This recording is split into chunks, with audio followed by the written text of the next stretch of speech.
그 가슴 성형 특히 확대할 때 있어서 절개 부위가 보통 세 가지를 많이 사용하게 되는데요. 맨 이제 가장 흔하게 사용하는 거는 겨드랑이 절개가 있을 수 있고, 두 번째는 유륜 절개가 있죠. 세 번째는 이제 밑절인데, 저도 예전에 처음에는 유륜 절개를 많이 사용했지만 지금은 유륜 절개 거의 하지 않고 있고, 대개의 경우는 이제 겨드랑이 절개나 아니면 밑선 절개 두 종류도 많이 사용하고 있습니다.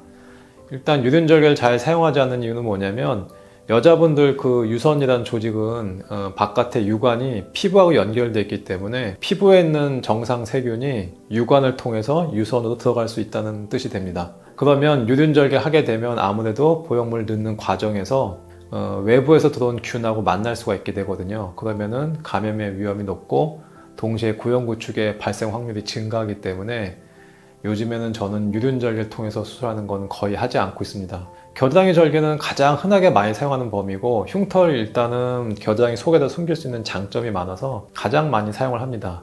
그래서 일반적으로 내시경을 많이 사용해서 겨드랑이 절개 수술하는 것이 가장 대중화된 방법이고, 통증이 더 덜한 방법은 밑선 절개라고 할 수 있습니다. 밑선 절개는 언제 사용하냐면 겨드랑이 절개를 사용하기 쉽지 않은 경우, 예를 들면은 가슴이 많이 처져서 처진 양이 심한 경우는 이제 확대할 때 이중 평면을 사용하면서 동시에 처진 가슴에 이제 이중 더블 라인이 생긴다든지 아니면 그런 미세한 그 모양을 만들 때 조절하기 위해서 밑선 절개 하는 경우가 많게 되는데, 뭐 쉽게 설명드려서 그냥 일반적인 가슴은 겨드랑이 절개해서 결과가 나온다고 보시면 되고, 조금 모양이 뭐 튜브 타입의 가슴이나 아니면은 뭐 많이 처진 가슴이나 일반적이지 않은 가슴의 모양을 수술할 때는 밑선 절개가 좀 유리하다고 생각하시면 되겠습니다.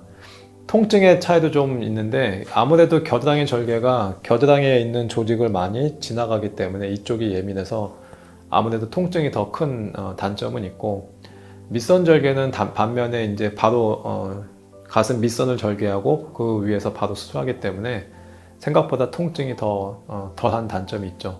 특히 팔 쓰는 과정에서 겨드랑이 절개 하신 분들이 팔을 쓰는 과정이 훨씬 더 쉽지는 않습니다. 그래서 뭐 일상생활로 빨리 복귀를 원하시는 분들이 밑선 절개를 선호하시는 경우도 있습니다.